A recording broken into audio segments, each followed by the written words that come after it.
Salut à tous, on se retrouve pour l'épisode 3652 du Zap Image. On commence aujourd'hui en ce mardi 12 mai avec des anniversaires et on commence tout d'abord avec le joueur néerlandais le plus capé de l'histoire du FC Barcelone. Il s'agit de Frenkie de Jong, il fête aujourd'hui ses 29 ans, lui souhaite un très bon anniversaire. On peut également que Ito, défenseur du Bayern Munich, fête aujourd'hui ses 27 ans. Tsimikas, l'arrière gauche grec de l'équipe de l'AS Roma, il fête aujourd'hui ses 30 ans. Bon anniversaire à tous ces joueurs. On continue, on va parler rapidement de ce qui s'est passé hier soir. Il y avait quelques rencontres. Tout d'abord en première ligue, Tottenham jouait contre Leeds. C'est un match très important pour Tottenham, surtout que West Ham dimanche avait perdu face à Arsenal, donc il pouvait faire le creux par rapport à West Ham. S'il s'imposait hier, il pouvait prendre 4 points d'avance. Ils ont fait match nul. Donc Matistel a été buteur au bout de 50 minutes de jeu avant que Calvert-Lewin égalise à la 74e minute du match sur penalty et du coup partage des points. Et du coup déjà concernant Matistel, il inscrit son premier but déjà depuis le 7 janvier dernier. Ça date, ça faisait 4 mois qu'il n'avait pas marqué le moindre but. Ça, il a enfin remarqué Matistel. Et concernant ce classement, enfin surtout par rapport au maintien. Donc les deux derniers, là, Burnley, un 19e descend et Wolverhampton dernier descend. Il y a cette 18e place également qui descend. Ça va se jouer entre ces deux équipes-là. Il ne reste plus que 2 matchs. Donc Tottenham, du coup, prend 2 points d'avance sur l'équipe de West Ham. Donc 38 points pour Tottenham, 36 points pour West Ham. Donc le programme de Tottenham, ça sera Chelsea-Everton, les 2 derniers matchs. Et pour West Ham, ça sera Newcastle et Leeds. Voilà, donc qui prendra l'avantage sur l'autre. Donc avantage pour l'instant à Tottenham. Vu qu'ils ont 2 points d'avance, on ne sait jamais. Tottenham jouera quand même contre Chelsea et Everton, donc on verra. Mais une des 2 équipes là descendra la saison prochaine en Championship. Les autres résultats hier soir, il y avait également le Rayo Vallecano qui avait éliminé l'équipe de Strasbourg il y a quelques jours de l'Europa Conference League. Il joue contre Gérone 1 partout lors de cette soirée hier. Et Naples a été battu 3-2 à domicile face à Bologne, dont un magnifique but de Jonathan Reu, l'ancien Marseille, qui a marqué un but quand même sur retour acrobatique. Donc ils ont gagné 3-2 l'équipe de Bologne. Et concernant le top 7 du côté du championnat italien, vu que là on rentre dans le sprint final, il ne reste plus que 2 matchs. Donc à noter que l'Inter est déjà champion, 85 points, 15 points d'avance sur le deuxième. Et nous surtout ce qui est intéressant maintenant, c'est les autres places qualificatives. Les 4 premiers sont qualifiés pour la Ligue des Champions, donc l'Inter c'est fait. Mais regardez, il y en a 70 points avec leur défaite hier, ils stagnent. La Juve 68, l'AC Milan 67, l'AS Roma 67 et Como 65. Donc jusqu'à Como, parce qu'après l'Atalanta est quand même décroché, c'est plus possible pour eux pour accrocher une place européenne. Mais voilà, Naples qui est deuxième, ils peuvent toujours sortir. Voilà, si l'AS Roma et Como gagnent leurs 2 derniers matchs, si Naples perd les 2, ils descendent. Enfin, ils seront en dehors du top 4. Donc voilà, il y aura beaucoup de suspense. En gros, il y a toutes ces équipes-là pour maintenant 3 places, vu que l'Inter est déjà sûr d'être qualifié. Donc il ne reste plus que 2 matchs du côté du championnat italien.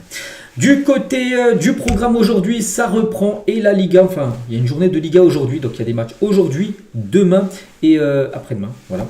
Donc à noter qu'aujourd'hui, il y a un Celta Vigo Levante au programme à 19h, le Betis contre Elche à 20h et l'Atlético Madrid se déplace au Osasuna ce soir à 21h30 pour cette 36e journée du côté de la Liga. Notez qu'il y a les premiers play-offs numéro 1 du côté de la Ligue 2 entre Red Star et Rodez. Rodez qui a fini 5e se déplace chez le 4e. Voilà, donc le gagnant de ce match affrontera l'équipe de Saint-Etienne à Saint-Etienne. Et donc une équipe gagnera et cette équipe-là affrontera sur un match aller-retour le 16e de Ligue 1 qui est pour l'instant l'équipe de Nice. Mais ça peut changer parce qu'il reste encore une journée du championnat français. Donc voilà, concernant le programme aujourd'hui, il y a aussi un très gros match du côté de la Ligue saoudienne aujourd'hui. Et c'est l'équipe de Cristiano Ronaldo Al Nasser contre l'équipe de Karim Benzema Al Hilal. C'est ce soir. À noter que si Al Nasser gagne ce soir contre Al Hilal, ils seront sacrés champions d'Arabie Saoudite et ça pourrait être le premier trophée. Voilà, Cristiano pourrait être couronné champion d'Arabie Saoudite pour la première fois. Il peut remporter enfin son premier trophée du côté de son club d'Al Nasser. Il faut gagner. Voilà, il faut gagner contre Al Hilal. On verra, on en reparlera ce soir de ce très gros match. On revient nous en France, on va parler maintenant de la cérémonie des trophées UNFP qui avait lieu hier soir. Et on commence tout d'abord avec le plus beau trophée, en gros le trophée du meilleur joueur de Ligue 1. Et c'est Ousmane Dembélé qui remporte ce prix. Il avait déjà remporté le prix la saison dernière, donc félicitations à lui. Donc Dembélé est élu meilleur joueur de la saison en Ligue 1 pour seulement le championnat français en comptant les autres compétitions. Donc le Ballon d'Or 2025 remporte cette distinction pour la 2e fois consécutive. Donc après ce qui est fou, c'est que le PSG a joué 32 matchs. Il ne reste plus que 2 matchs pour le PSG, donc Lens et l'équipe du Paris FC dimanche prochain. Il a été seulement 9 fois titulaire en 32 matchs. 9 fois titulaire, 32 matchs, voilà, visualisé. C'est-à-dire qu'il a commencé beaucoup de fois sur le banc. Voilà, parce que souvent il faisait tourner, puis il était blessé en début de saison. Donc 9 titularisations ont suffi à l'attaquant parisien pour remporter comme cette distinction. Donc Dembélé a inscrit 10 buts et délivré 6 passes D en 20 matchs. Il a joué seulement 20 matchs sur les 32 qui ont été joués par le PSG. Mais ça suffit. Voilà, ça suffit pour les votants. Mais ils ont mis Dembélé vainqueur. Donc il est impliqué sur un but toutes les 60 minutes et il marque toutes les 96 minutes cette saison en Ligue 1. Personne ne fait mieux. Donc l'attaquant français, le premier du championnat aussi pour les passes qui cassent la ligne défensive adverse et pour les dernières passes avant un tir. Voilà, donc c'est Ousmane Dembélé qui remporte ce prix, donc félicitations lui. Il y avait aussi d'autres joueurs, je crois qu'il y avait Greenwood qui pouvait le remporter, Thauvin, ça devait être Vitinha et je ne sais plus c'était lequel, peut-être Nuno Mendes, je crois que voilà, ça devait être ces 5 là, il y avait 3 Parisiens, et ben voilà, c'est Dembélé qui remporte le prix, donc félicitations à Ousmane Dembélé. Et donc voici la liste des 15 derniers vainqueur en gros de ce trophée UNFP en tant que meilleur joueur de Ligue 1. Donc il se succède à lui-même, parce que Dembélé l'avait remporté également en 2025. Avant ça avait été Mbappé qui l'avait remporté quand même 4 fois d'affilée, même 5 fois, parce qu'en 2019 aussi, 2020 avait été annulé vu que ça avait été une année Covid. Donc Neymar l'a gagné, Cavani, Zlatan, Lacazette ou même Eden Hazard en 2011-2012. Donc là c'est Dembélé qui fait back-to-back avec ce trophée du meilleur joueur de Ligue 1. Et Ousmane Dembélé, je passe des années exceptionnelles au PSG. Je remercie tout le staff, mes coéquipiers, tous ceux qui ont voté pour moi, parce que c'est les joueurs de Ligue 1 voilà, qui ont voté tout simplement pour cette distinction du meilleur joueur du championnat français. Donc c'est Dembélé qui remporte le prix. Et Deschamps qui était présent rend hommage à Ousmane Dembélé. Donc tu as eu un parcours pas simple, notamment avec beaucoup de blessures, mais tu as toujours eu cette force morale pour revenir plus fort, au-delà de ce que tu peux faire sur le terrain, où tu es un artiste. Je pense que tu es aussi une bonne inspiration pour les jeunes générations, en gros. Donc quand il y a des coups durs, tu arrives à relativiser. Tu as eu des moments aussi très difficiles, je sais qu'ils sont loin, surtout on se souvient quand il était au Barça. Pourquoi je dis Barça? Parce que je me souviens que là-bas il était souvent blessé. Un match sur deux, il en a loupé au Barça. Il arrivait des fois en retard. Voilà. Son hygiène de vie n'était pas super bonne. On sait qu'il a tout changé, il a changé beaucoup de choses dans sa vie, puis regardez maintenant, c'est le meilleur joueur du monde saison dernière, il a peut-être gagné un ballon d'or, on ne sait pas, on verra ça dans quelques mois, mais en tout cas, voilà, il revient de très loin, Dembélé, mais c'est ce qui t'a permis de te construire dans ta vie, dans ta carrière, tout le mérite te revient. Voilà, quand même le beau message de Deschamps sur Ousmane Dembélé, voilà, par rapport à son prix de meilleur joueur. Concernant le meilleur jeune joueur de la Ligue 1, et c'est Désiré Doué, donc là aussi on avait le choix entre 5 joueurs, il y avait aussi 3 Parisiens, je crois qu'il y avait lui, il y avait João Neves, et je ne sais plus c'était lequel, un autre Parisien également qui était pressenti, bon bref c'est Doué, voilà, qui remporte le prix, donc ça aussi c'est pas illogique, voilà, vu la saison encore qu'il réalise. Donc l'émotion tient du père de Désiré Doué hier soir, voilà, après qu'il ait vu son fils remporter ce prix. Donc officiel, Doué est élu meilleur espoir de la Ligue 1. Donc l'attaquant parisien remporte ce trophée pour la 2e saison consécutive comme Dembélé, back-to-back pour lui. Sur le plan individuel, Doué c'est donc 2 fois meilleur espoir de Ligue 1, le Golden Boy 2025, meilleur jeune joueur de la Ligue des Champions 2024-2025, meilleur jeune joueur de la Coupe du Monde des clubs et seul joueur de l'histoire à avoir été décisif 3 fois en finale de Ligue des Champions.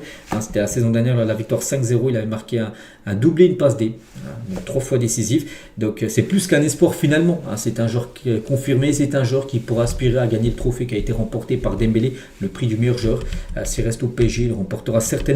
Désiré Doué, et du coup il succède lui-même, Désiré Doué qui l'avait gagné également en 2025, en 2024 ça avait été Zaire Emery, Nuno Mendes l'avait gagné en 2023, Saliba l'avait gagné en 2022 quand il était à Marseille, Tchouaméni qui l'a gagné, Mbappé l'a gagné aussi quand il était plus jeune, Dembélé l'avait gagné en 2016, Fekir, Thauvin, Verratti, Belhanda, même Mamadou Sakho en 2011 avait remporté ce prix du meilleur espoir du côté de la Ligue 1.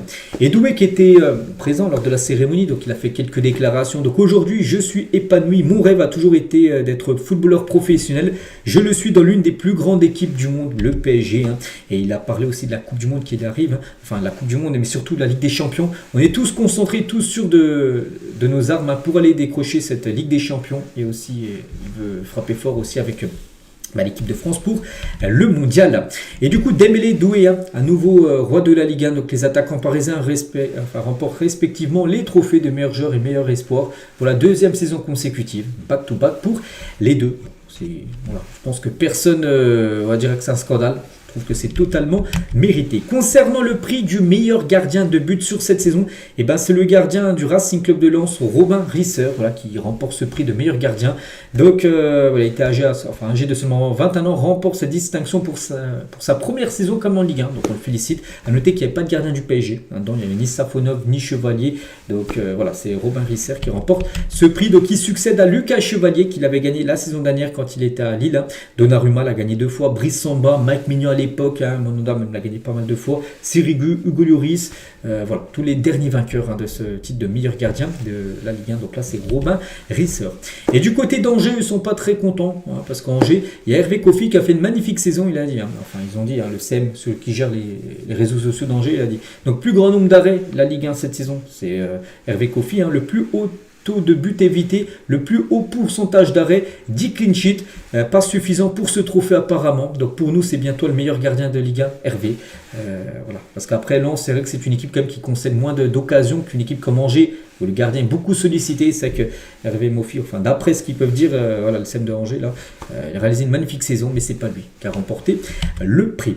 Concernant le meilleur entraîneur, ça se joue entre les deux. Pour moi, voilà, je trouve comme c'est plutôt une surprise, malgré qu'il a fait une belle saison. Il n'y a rien à dire, mais j'aurais donné le prix à Luis Enrique. Bon, c'est Pierre Sage qui remporte le prix du meilleur entraîneur de Ligue 1. Donc l'entraîneur français a qualifié Lens en Ligue des Champions pour la 4e fois de son histoire. Il va finir 2e du championnat. Et là, en soi, auront lutté jusqu'au bout avec le PSG. Donc Pierre Sage a su développer un vrai collectif en mélangeant des joueurs d'expérience et des jeunes prometteurs. Voilà. Et Pierre Sage, il a dit, c'est même lui qui le dit, Luis Enrique aurait dû gagner, voilà, ce prix. Il était présent, il a dit au micro, voilà, c'est Enrique qui aurait dû gagner ce prix. Voilà, champion de France avec le PSG. Enrique n'a pas été élu meilleur entraîneur. Logique selon vous? Pour moi, voilà, même si Enrique, déjà, il n'était pas présent, et même s'il aurait, parce que peut-être il le savait, voilà, qui allait le gagner avant, Enrique, même la saison dernière, il avait remporté le prix, il n'était même pas venu. C'est peut-être pour ça aussi, parce qu'il n'est pas venu à la cérémonie, et du coup, ils se sont dit, du coup, on va le donner plutôt ce prix à notre entraîneur, voilà, qui sera présent lors de la cérémonie. Mais pour moi, oui, pour moi, ça aurait été plutôt logique de mettre Luis Enrique, meilleur entraîneur de la Ligue 1, parce que le PSG a été la meilleure équipe, vu qu'ils vont gagner le championnat. Et ça, c'est juste dingue. Donc, concernant Pierre Sage, en 2010, Pierre Sage rencontrait Didier Deschamps à l'occasion d'un face aux lecteurs organisé par Nice Matin. Et 16 ans après, M. Deschamps lui décerne le trophée de meilleur entraîneur. Regardez, donc là, il n'était même pas connu. Donc là, on peut voir Deschamps, lui qui était connu. Et on peut voir Pierre Sage au milieu là, des 3 personnes.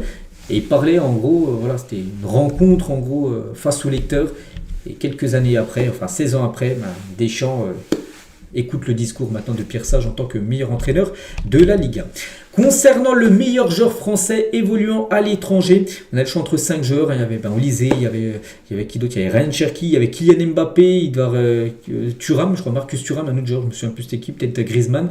Et du coup, c'est Olysée, voilà, qui remporte le prix du meilleur joueur français évoluant à l'étranger. Bon là, il n'y a pratiquement pas de suspense, c'est totalement mérité vu la saison qu'il réalise.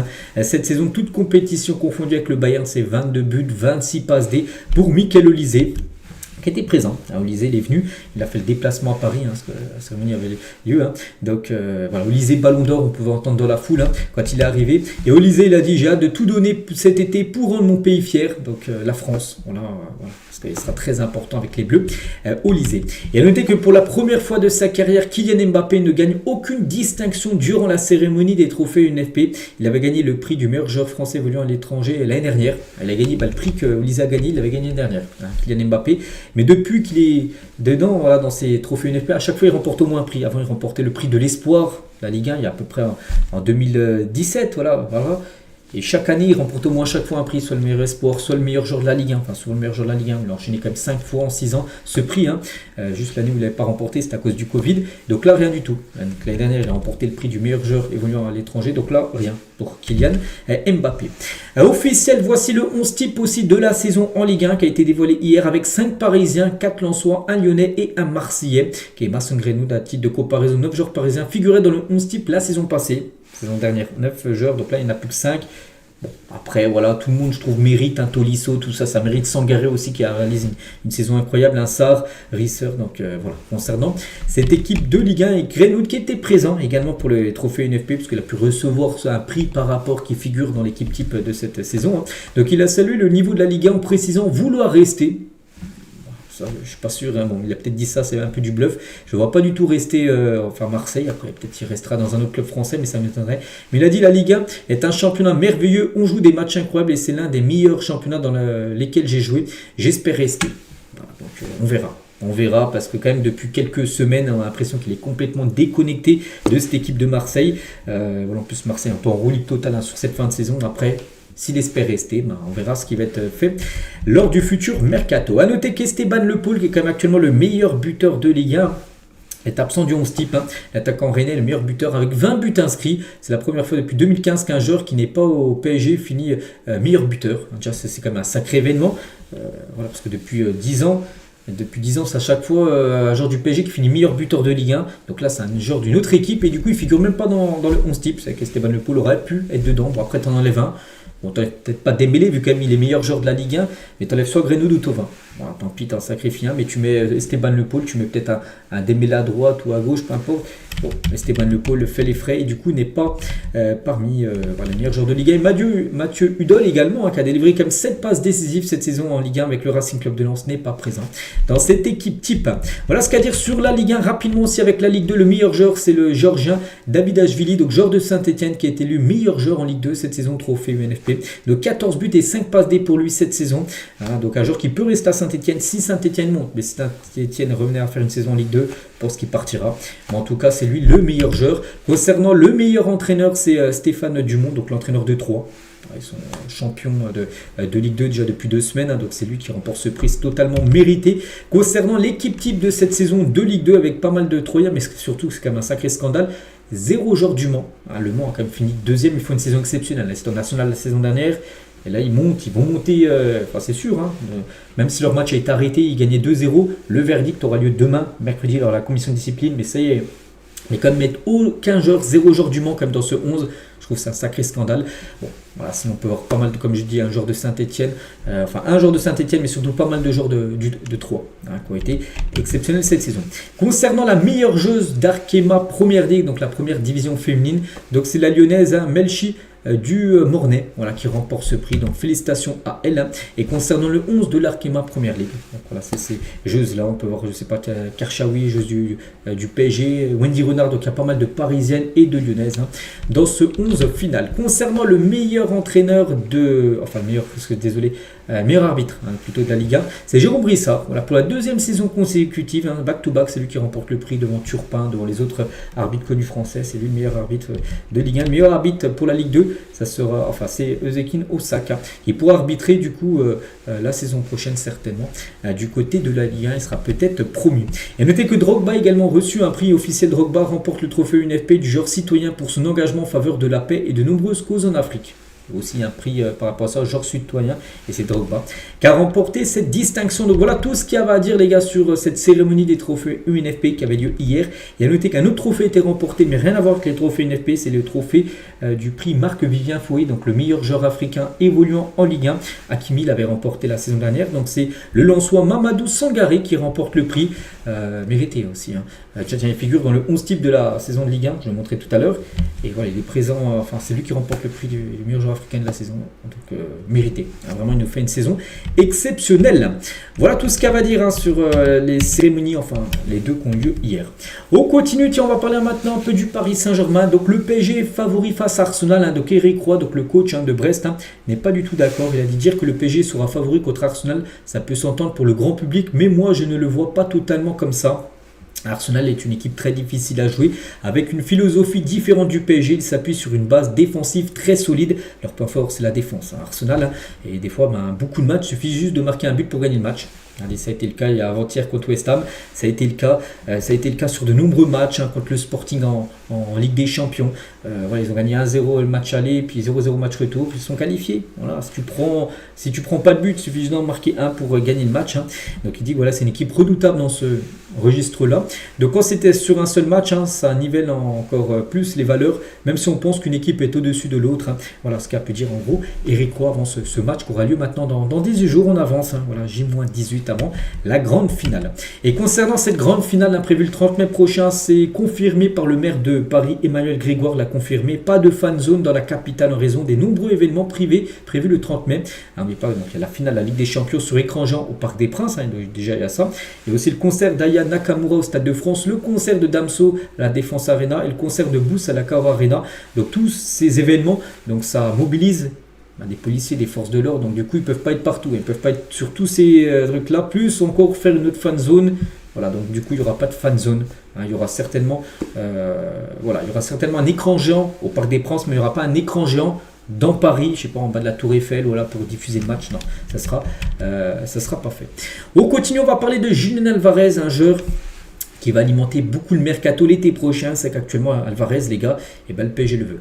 Voilà, regardez, Luis Enrique, donc l'entraîneur veut Julián Álvarez au PSG, c'est confirmé par beaucoup de sources. Le PSG, l'Atlético négocie déjà pour Julián Álvarez. On parle d'une somme supérieure qui pourrait dépasser les 150 millions d'euros. C'est vrai que Paris, ça fait longtemps qu'ils n'ont pas fait un transfert à plus de 110, 120 millions d'euros. À l'époque, ils en faisaient quand même quelques-uns. Il y a eu du Mbappé, il y a eu du Neymar, tout ça. Mais là, ils pourraient peut-être casser leur tirelire. Le PSG, ils peuvent le faire. Et pour signer Álvarez, ça serait énorme, les gars, avec un Álvarez en attaque. Donc oui, tu as déjà quand même des bons joueurs, mais voilà, Dembélé, n'oublie pas que de base, il joue en numéro 9, mais c'est un faux 9, c'est pas un 9 pur. C'est vrai que si tu mets un Dembélé par exemple à droite, tu mets Álvarez dans l'axe, tu mets Doué à gauche, bon, il y a aussi Kvaratskhelia que j'ai aussi oublié. Bon, après Enrique, on verra comment il fera. S'il a toutes ces stars-là, après, il peut avoir aussi un départ. Si Álvarez vient, ça se peut qu'un joueur offensif, peut-être je pense, voilà, par rapport aux attaquants, peut-être un Bradley Barcola pourrait quitter le PSG. Mais en tout cas, c'est un joueur où il y a beaucoup de noms qui circulent du côté de Paris, à noter que le Barça est également très intéressé. Mais l'Atlético déjà préférait le vendre au PSG, parce que déjà c'est un club, ce ne serait pas un club pour remporter la Liga. S'il le vendent au Barça, il renforcera un concurrent pour remporter le championnat. Et le Barça, est-ce qu'ils sont prêts à mettre 150 millions d'euros sur Álvarez? Pas sûr. Donc voilà, concernant la situation de l'attaquant argentin. Tiens, en parlant du Barça, on va parler d'eux maintenant. Donc avant-hier, donc Classico gagné un 2-0. À noter que l'entraîneur du Barça, donc Flick, a désormais remporté 6 de ses 7 confrontations contre le Real Madrid. Depuis qu'il est arrivé coach de cette équipe du Barça, il a joué 7 fois contre le Real. Il a perdu une fois, c'était lors du match aller en octobre dernier, 2-1 au Bernabéu, sinon que des victoires. Donc victoire là 2-0, victoire 3-2, là ça avait été de la Super Coupe d'Espagne en janvier. Victoire 4-3, 3-2, 5-2, 4-0. Voilà, donc en plus il y a eu des finales de Super Coupe d'Espagne, donc 2. Il y a eu une finale de Coupe du Roi également remportée, je crois que c'était la victoire là 3-2 face au Real. Voilà, donc vraiment il fait beaucoup de mal à cette équipe du Real Madrid dans le Flick avec son FC Barcelone.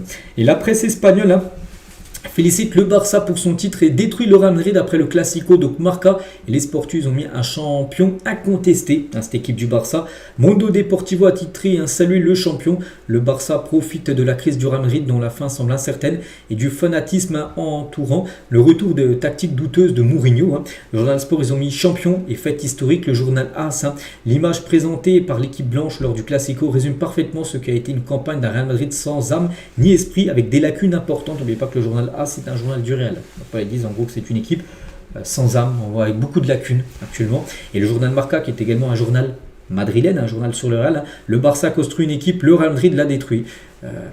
Voilà en gros la presse espagnole, ce qu'ils ont pu dire après le Classico remporté par le Barça.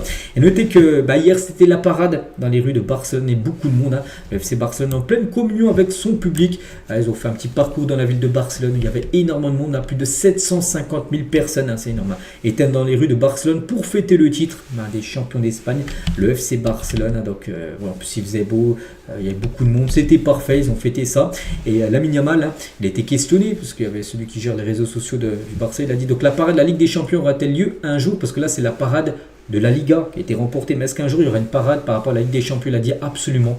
Bien sûr que il voudrait être là, Lamine Yamal, quand le Barça gagnera la Ligue des Champions, ils feront également une parade. Et il le dit, Lamine. Et Lamine, regardez, il a montré un maillot. Donc merci Dieu, je ne suis pas madridista. Voilà ce qu'il a pu mettre. Il a même mis ça sur son compte Instagram. Vous pouvez les regarder sur son compte Instagram, il a publié ça. Donc je ne suis pas un madridista, donc je ne suis pas un fan du Real Madrid, un supporter du Real, tout ça.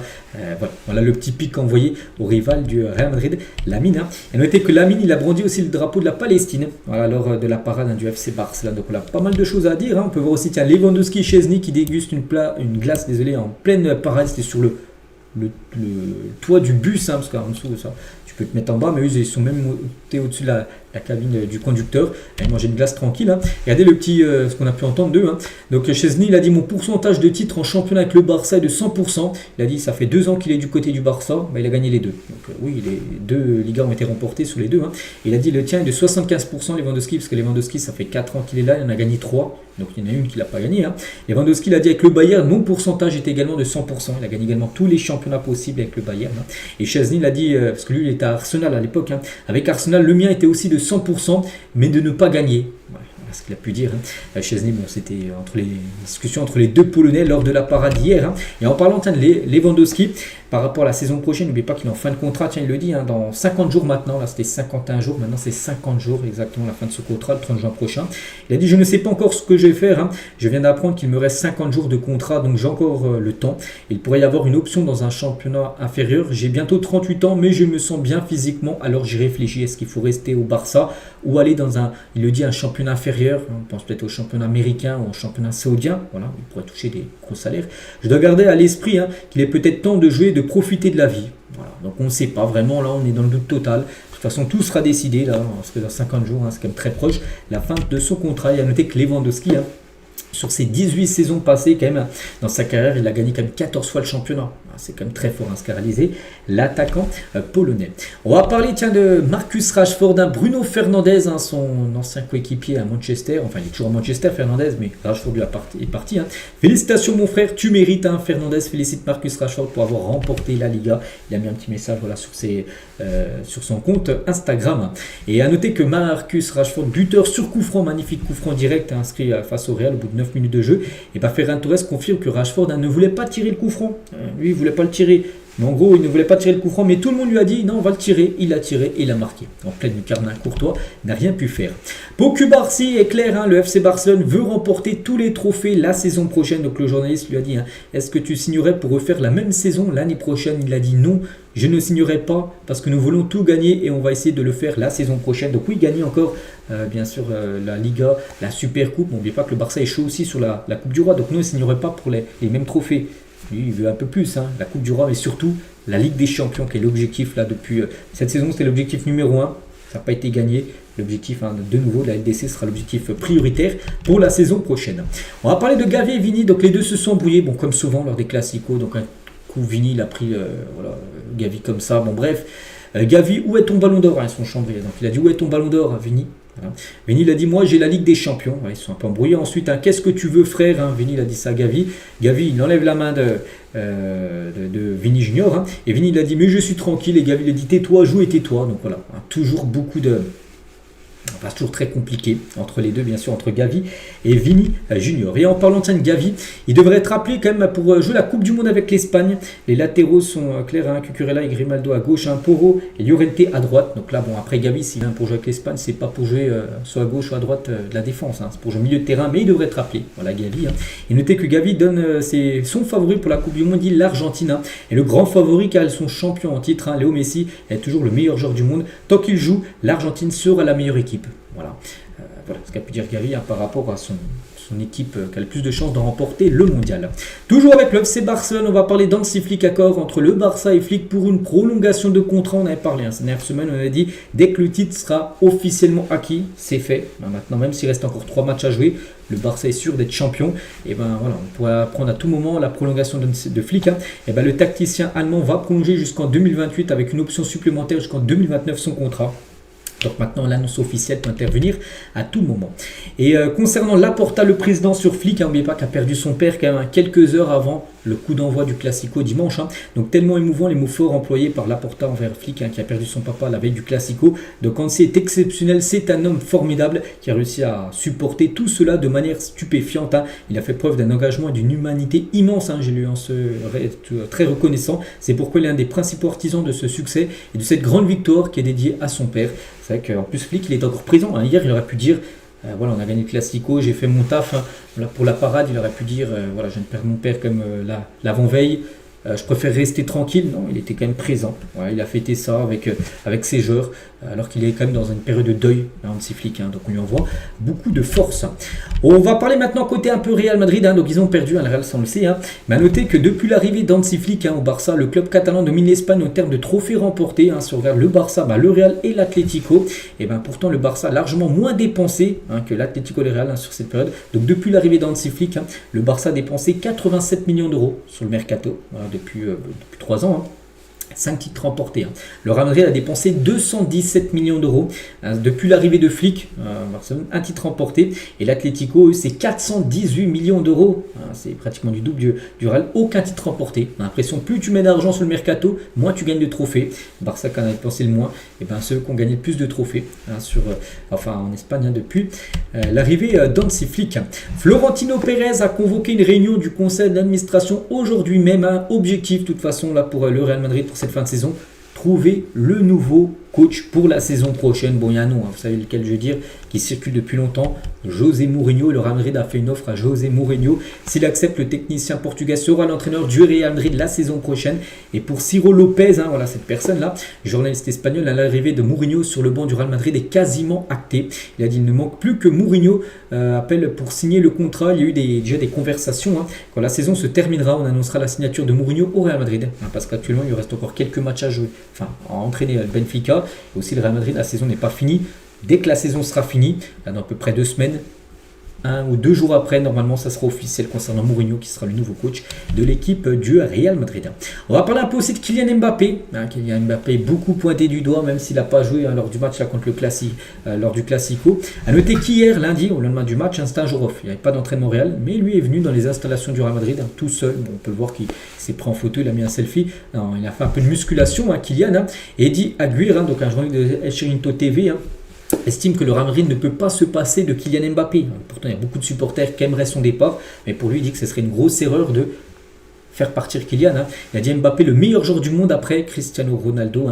Il est meilleur que Lamine Yamal, Mikel Olise, Harry Kane, Vini Junior. Après, c'est ce qu'il dit. Et Aguirre, c'est le personne le troisième en banc, qui est un grand ami Cristiano Ronaldo. Il dit que CR7 pour lui, c'est toujours numéro 1. Après, c'est le grand ami de CR7. Et il met Mbappé en numéro 2. Après, lui, c'est un grand supporter aussi du Real. Et il dit Aguirre. Mais quand il dit qu'actuellement, Mbappé est meilleur, par exemple, que Lamine Yamal ou même Olise, je ne suis pas d'accord. Actuellement, non. Je pense que les deux sont bien meilleurs actuellement que Kylian. Et toujours, avec Kylian Mbappé, une source madrilène confie que Mbappé veut éviter de rejouer au Bernabéu cette saison après avoir été sifflé par les supporters. Parce que là, sur les 3 derniers matchs du Real Madrid, donc le Real joue le prochain match jeudi. Jeudi, à 21h30 contre le Real Oviedo, les derniers championnat.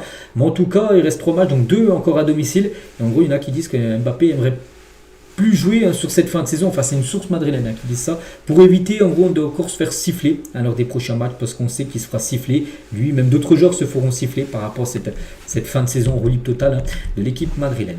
Et Mbappé, toujours, il a souhaité un joyeux anniversaire hier à Courtois, qui fêtait ses 34 ans. Il a dit joyeux anniversaire, mon pote, tu es un monstre. T'es un monstre, voilà ce qu'a pu dire Mbappé sur le gardien belge. On va parler de Federico Valverde, qui a été forfait lors du Classico après sa bagarre contre Tchouaméni.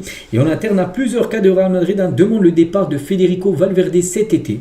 Après, est-ce que le Real Madrid vendra Federico Valverde? Je pense pas, c'est comme un cadre. Mais d'après Ramon Alvarez, en gros, il y aura des joueurs qui voudraient en gros que Valverde parte. Mais pas que c'est lui, on a appris quand même que c'est lui vraiment qui a cherché Tchouaméni énormément, parce que Tchouaméni était plutôt tranquille. C'est vraiment Valverde qui a cherché, on va dire, l'affrontation avec le milieu français. Et on finit juste aujourd'hui avec Ferland Mendy. On va finir avec le Real et tout ça. Donc officiel, un Ferland Mendy qui est opéré. Ça, il s'est fait opérer avec succès. Donc c'était hier exactement. Donc forfait pour les 5 prochains mois. On lui souhaite un très bon rétablissement à Mendy. Et de toute façon, le Real Madrid, l'été prochain, l'objectif, l'attaque, ça n'a pas changé. Il y aura Nico Paz, Hendrik qui reviendront au club. Mais c'est surtout en défense. Il pourra avoir 3 voire même 4 défenseurs qui pourraient être recrutés lors du futur mercato. Donc voilà ce qu'il y avait à dire aujourd'hui. J'espère que ça vous a plu. On se retrouve nous demain mercredi pour le prochain numéro. Je vous souhaite une très bonne journée et à demain.